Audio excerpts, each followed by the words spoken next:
50%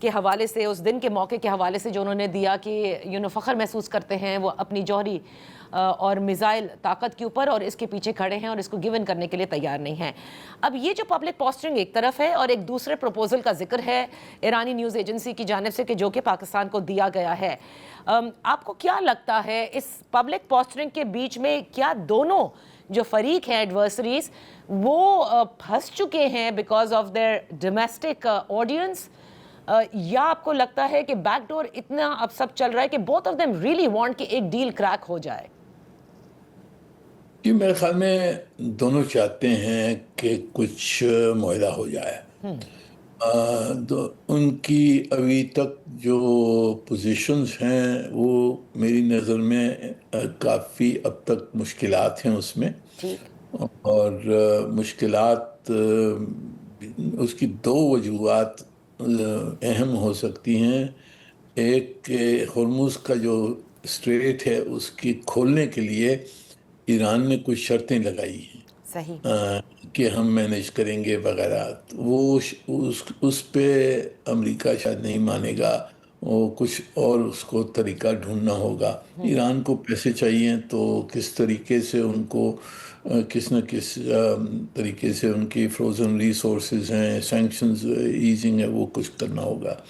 دوسرا جو مسئلہ ہے کہ امریکہ چاہتا ہے کہ اس بلاکیڈ کے ہٹانے کا معاہدہ اگر ہوگا تو اسی وقت ایران کچھ کمٹمنٹس دے دے نیوکلیر پروگرام کے بارے میں. ایران کہہ رہا ہے کہ جی ہم نے مذاکرات کے تحت یہ نیوکلیر مسئلے جو ہیں یہ بعد میں حل کریں گے, پہلے بلاکیڈ ہٹایا جائے اس کے بعد میں مذاکرات ہوں گے. تو میرے خیال میں اس پہ بھی جو سیکونسنگ ہے اس کے اوپر بھی کچھ اختلاف نظر آتے ہیں. سر جو اس کی سیاسی کاسٹ ہے صدر ٹرمپ کے لیے اس جنگ کی, اس کو دیکھتے ہوئے کہیں آپ کو لگ رہا ہے کہ جس جے سی پی او سے ایگزٹ کیا تھا صدر ٹرمپ نے, نیوکلیر کے حوالے سے معاملات شاید وہیں جا کر رکیں؟ جی یعنی کہ آگے کس حد تک تو اسی طرح کا معاہدہ ہوگا, پر کچھ مختلف حالات بدل گئے ہیں.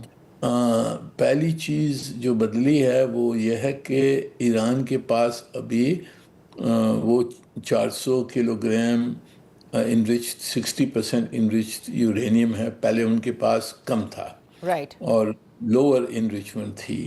تو اس کو کس طرح سے حل کیا جائے یہ ایک نیا مسئلہ ہے. ٹھیک ہے. دوسرا جو اب ٹرمپ صاحب کا کہنا ہے کہ جی ایران اپنی انریچمنٹ بند کر دے, تو اس کے اوپر ایران کا جو موقف ہے وہ کہ یہ کہ ہماری رائٹ ہے انریچمنٹ کی, وہ رائٹ کو مانا جائے, اور اس کے بعد میں کچھ ٹیمپرری سسپینشن کے لیے شاید وہ تیار ہیں. تو یہ دو مسئلے جو ہیں یہ مختلف ہیں, اور اس وقت ایران کی جو فیسلٹیز ہیں نیوکلیر پروگرام کی وہ بھی بڑھ گئی ہیں, وہ زیادہ ہو گئی ہیں. اب اگر IAEA کے سیف گارڈز لگیں گے تو پھر یہ بھی دیکھنا ہوگا کہ کون سی فیسلٹیز بھی لگیں گی اور ایران کیا مانے گا نہیں مانے گا. تو یہ کچھ نئے مسئلے کھڑے ہو گئے ہیں جے سی پی او ایک کے ساتھ, جو تھوڑا سا فرق ہے اس وقت. اوکے, تو منیر اکرم صاحب اب اگر آپ گلف کنٹریز کا احاطہ کریں, جو ریسنٹلی آؤٹ کم ہم دیکھ رہے ہیں, ایک تو ظاہر تیل کی قیمتوں میں جو اضافہ ہے, جو مشکلات گلف کنٹریز کو پڑ رہی ہیں اس تیل کی ترسیل کے حوالے سے, ادھر متحدہ عرب امارات نے رواں ہفتے ہم نے دیکھا کہ اوپیک سے علیحدگی کی اناؤنسمنٹ انہوں نے کی. اس ڈیسیشن کو آپ کس طرح سے دیکھ رہے ہیں؟ اب آئل مارکیٹس کے حوالے سے نہیں, I am talking about the changing geopolitical scenario. جی میرے خیال میں اس میں دو تین یعنی کہ مختلف وجوہات نظر آتے ہیں. پہلی چیز تو پہلے سے کافی عرصے سے UAE کوشش کر رہا تھا کہ اس کی کوٹا بڑھ جائے اوپیک میں, اور وہ سعودی عرب نے نہیں مانا تھا, کیونکہ سعودی عرب لیڈ کرتا اوپیک کو, تو نہیں مانا تھا. تو اب انہوں نے بریک آؤٹ کیا ہے, اور اب وہ سمجھتے ہیں ہم ہمارے پاس ہم جتنا بھی تیل فروخت کر سکتے ہیں تو ہم کریں گے. اس کا اب جو آئل مارکیٹس کے اوپر امپیکٹ ہوگا وہ امیجیٹ نہیں ہوگا، کیونکہ ہرمز بند ہوا ہے. جو تیل یو اے ای بیچ رہا ہے وہ پائپ لائن کے تحت بیچ رہا ہے. فجیرہ کی جو پائپ لائن ہے اس کی کیپیسٹی صرف 1.9 ملین بیرلز پر ڈے ہے، تو وہ یعنی کہ زیادہ اضافہ نہیں کر سکتا ہے ایکسپورٹس میں فی الحال. پر ہرمز کھل جائے گا اس کے بعد میں پھر یو اے ای اپنے آئل ایکسپورٹس بڑھا دے گا، اس کا امپیکٹ ہوگا. آئل پرائسز شاید کم ہو جائیں پر اس وقت امیجیٹ امپیکٹ نہیں ہوگا. آئل پرائسز بڑھ رہی ہیں، نیچے تو نہیں گر رہی ہیں. پر اس میں سب میں جو اہم مسئلہ ہے وہ یہ دکھاتا ہے کہ یو اے ای اور سعودی عرب کے درمیان جو سیاسی اختلاف آ گئی وہ سب میں بڑی بات ہے. اس کو دیکھنے کی ضرورت ہے کہ آگے ان کے تعلقات کیسے ہوں گے اور اس کی امپلیکیشنز پوری جی سی سی کے اوپر کیا ہوگا آگے جا. بہت بہت شکریہ منیر اکرم صاحب فار بینگ ود اس آن دا شو. اسی کے ساتھ وقت ہوا ہے ایک کا بریک کے بعد ہمارے ساتھ ہوں گے رانا تنویر.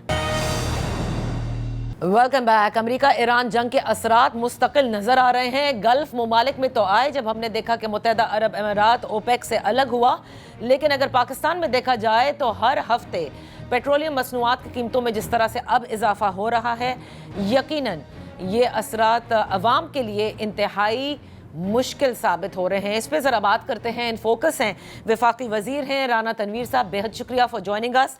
رانا صاحب، عوام کی تکلیف ظاہر ہے آپ لوگوں سے ڈھکی چھپی نہیں، لیکن کبھی پی ڈی ایل کی مد میں، کبھی ظاہر ہے کہ عالمی منڈی میں جب تیل کی قیمت کل تو کافی زیادہ تھی، آج وہ ذرا نیچے ہوئی ہے، اس کی وجہ سے بھی جو بڑھ رہی ہے، تو یہ عوام اب اس حد تک کب تک بوجھ برداشت کر سکیں گے؟ کیونکہ آپ جانتے بھی ہیں کہ کس طرح کے اس وقت معیشت کے مسائل ہیں. تو کیا حکومت کی جانب سے کسی قسم کی کوئی نئی اسٹریٹجی سوچی گئی ہے؟ Thank you very much.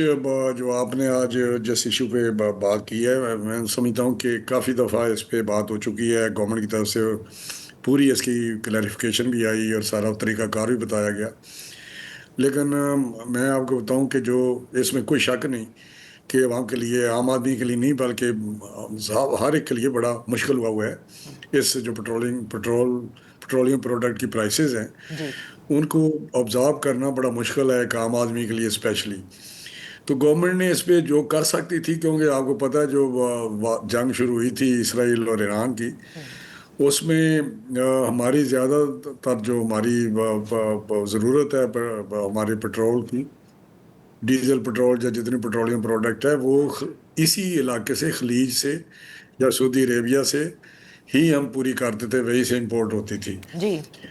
اس پہ ہمارا جو ہم پہ جو امپیکٹ آیا ہے وہ زیادہ آ گیا اس پہ، کیونکہ ہم زیادہ افیکٹ ہوئے. آئی مین کہ اس سے زیادہ ہمیں افیکٹ ہوا. اور پرائسز جو ہیں وہ آپ کو پتہ جس طرح بڑھتی رہی اور اس کو ہم نے ابزارو کیا. گورنمنٹ نے پہلے 129 ارب دیے، اور جس طرح بھی وہ کیے آسٹیرٹی کے ذریعے تنخواہیں کاٹیں ادھر ادھر سے کر کے 129 ارب کی ایک نکالی، ایک فگر ملا ہمیں. تو وہ اس میں ڈالا اس کو سبسیڈائز کرنے کے لیے. اور اس کے بعد وہ ٹائم بھی آیا جب تھوڑا سا جنگ بند ہوئی تو پرائسز اس کی جب نیچے گئیں تو پھر ریلیف بھی دیا گیا لوگوں کو. لیکن جتنی امپیکٹ آ رہا تھا پرائسز کا اس طرح پرائسز نہیں بڑھائیں. پرائم منسٹر صاحب بہت زیادہ عام آدمی کی جو ریلیف دینے کے سلسلے میں بہت زیادہ ہوتے ہیں کہ ہم نے عام آدمی کو ہر صورت ریلیف دینا ہے. اور دوسری دفعہ جب پرائسز بڑھی تو اس وقت بھی انہوں نے پروونشل گورنمنٹ سے اور اپنے سے انہوں نے کچھ پیسے نکالے جو 250 ارب کے قریب تھے. پھر ہم نے پی ایس ڈی پی میں بھی 100 ارب نکالا. روپیہ بھی اگر بڑھاتے تو وہ بھی کم تھا. لیکن پرائم منسٹر صاحب نے پھر دوبارہ ہٹ لی ہے اور 6 روپیہ پیٹرول اور 19 روپیہ ڈیزل میں کیا ہے.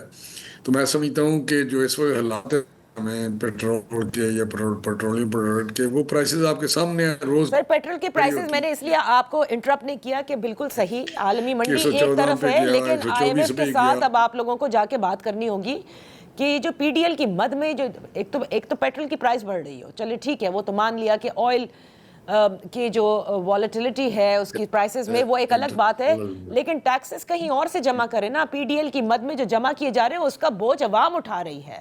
سو یہ اس پر آپ کو کام کرنا ہوگا. دیکھیں وہ ایک ایشو بھی ہے جس سے ہم اس سے ریلیکسیشن لیتے بھی رہتے ہیں, اور پہلے بھی 1 مہینے کے لیے ڈیلے کیا تھا اس کو, اور ابھی بھی جو آپ بات کر رہے ہیں بالکل ٹھیک بات ہے, ان سے بات تو کرنی چاہیے, لیکن آپ کو پتہ ہے اس پروگرام میں, IMF کے پروگرام میں ہیں ہم, تو اس میں کوشش تو کرتے رہتے ہیں کہ مختلف مدوں میں ہم ان سے ریلیف لیں, اور جتنے کو ہم ریلیف لے سکتے ہیں ریلیف لیتے بھی ہیں. تو دوبارہ بھی اس پہ میرا حال پرائم منسٹر صاحب کی ڈائریکشن ہے کہ آپ بات کریں ان سے, اور یہ جو پی ڈی ایل ہے اس پہ آپ بات کر کے اس کو ضرور اس کا کوئی نہ کوئی ریلیف لیں. اس میں یہ پرائم منسٹر صاحب نے کہا ہوا ہے فائنانس منسٹری کی ٹیم کو. جو ریونیو ٹارگٹ ہے جو سیٹ کیا گیا ہے اس میں پہلے عبوری shortfall F B R نے بتایا ہے کہ کتنا زیادہ ہے, 683 ارب کا. سو ظاہر ہے اس کو پورا کرنے کے لیے سب سے آسان طریقہ تو یہی ہوتا ہے کہ عوام کے اوپر پیٹرول کی جو پیٹرولیم مصنوعات ہیں اس پہ پی ڈی ایل بڑھا دیا جائے, جیسے کہ ڈیزل سے پہلے 0 تھا وہ مرحلہ وار بڑھایا جا رہا ہے. لیکن آج بھی یہ ہے کہ لانگ ٹرم اسٹریٹجی کیا ہے حکومت کی کہ بھئی آپ ٹیکس کے ایونیوز بڑھائیں, وہ بڑھانے سے آپ لوگ بھی قاصر ہیں. آپ لوگوں نے آسٹیرٹی ضرور کی, لیکن سر معذرت کے ساتھ ٹھیک ہے تنخواہیں کٹیں, بہت سی جگہوں کے اوپر وہ مفت پیٹرول جو جتنی آپ کو اجازت ہوتی ہے اس کا بھی منع کیا گیا. That's not enough. آج بھی حکومت کو دیکھیے امیر لگتی ہے, پوری عوام کو دیکھیے وہ انتہائی غریب ہے. سو یہ جو لیڈ بائی ایگزامپل ہے یہ ابھی بھی نظر نہیں آ رہا اس طرح سے جتنی مشکل میں عوام ہے. یہ ہے لوگوں کا کہنا.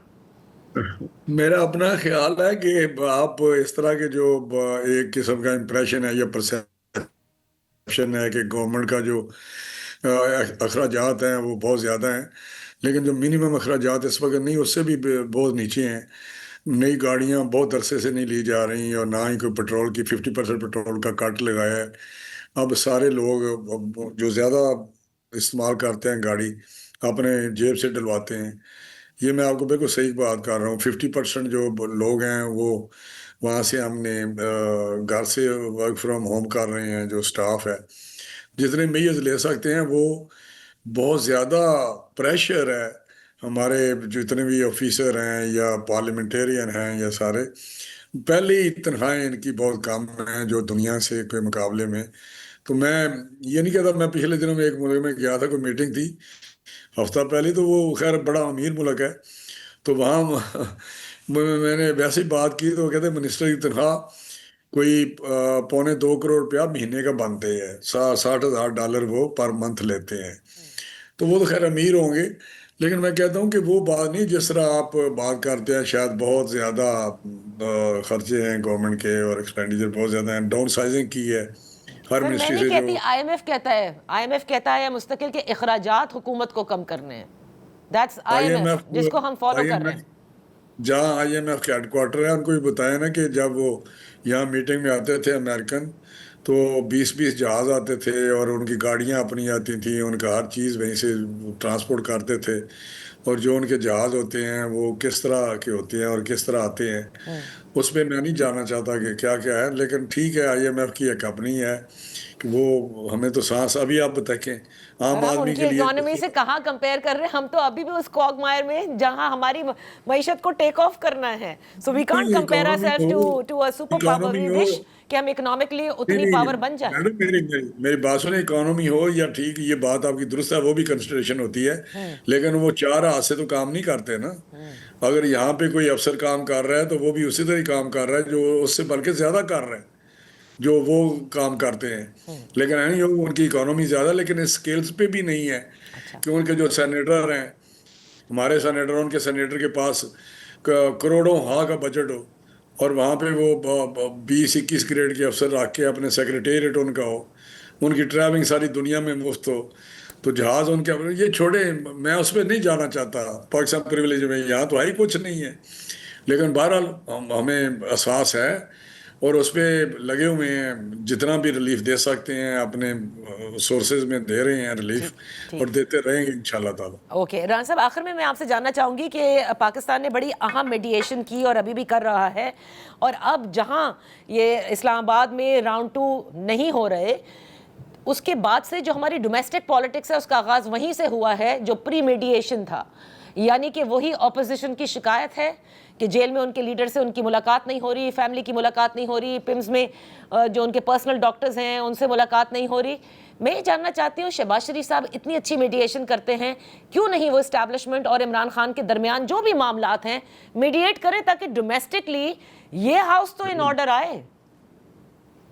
نہیں، بات آپ کی درست ہے، لیکن ہم نے تو انتہا سے زیادہ کوشش کی ہے کہ ہم مذاکرات پہ وہ آ جائیں اور بیٹھ کے مذاکرات کریں، لیکن وہ بانی سے شروع کرتے ہیں، بانی پہ ختم ہو جاتی ہے بات کہ اس کو رہا کیا جائے۔ تو اب رہا تو عدالتوں نے کرنا ہے، تو مذاکرات پہ بات کرتے ہیں تو وہ بات کر رہے ہوتے آپس میں، ہمارے ساتھ بات ہی نہیں کرتے۔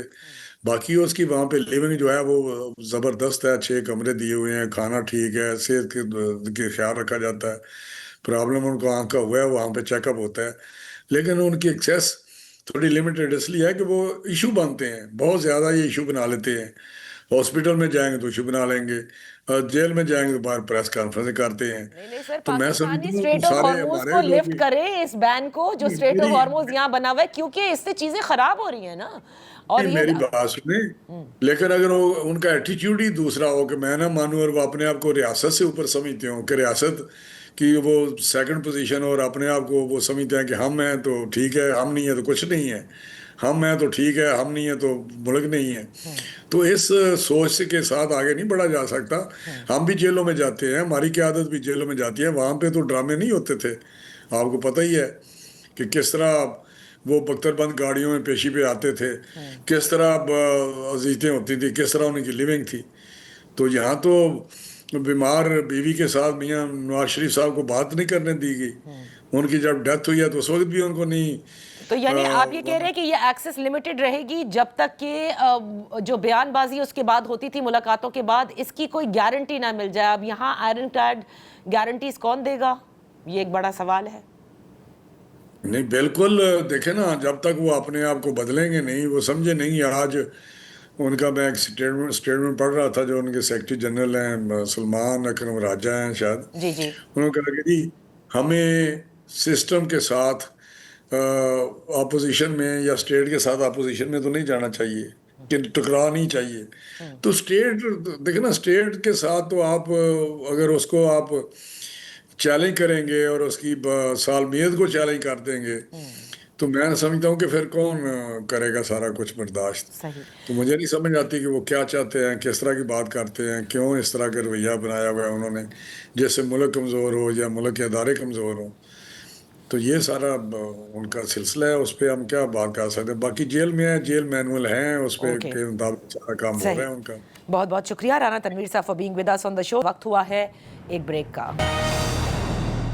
Welcome back. اب بات کرتے ہیں صحت کے حوالے سے، اور کیونکہ HIV کے کیسز میں بھی پاکستان میں اضافہ ہو رہا ہے، اس کے ساتھ ساتھ وقار بھٹی صاحب کی ایک رپورٹ بھی سامنے آئی جس میں انہوں نے انکشاف کیا کہ کچھ شہر ایسے ہیں جہاں پر باوجود اس کے کہ بین ہے آن ری یوزیبل سرنجز پر، وہ وہاں پر بڑے آرام سے میسر ہیں اور استعمال بھی ہو رہے ہیں۔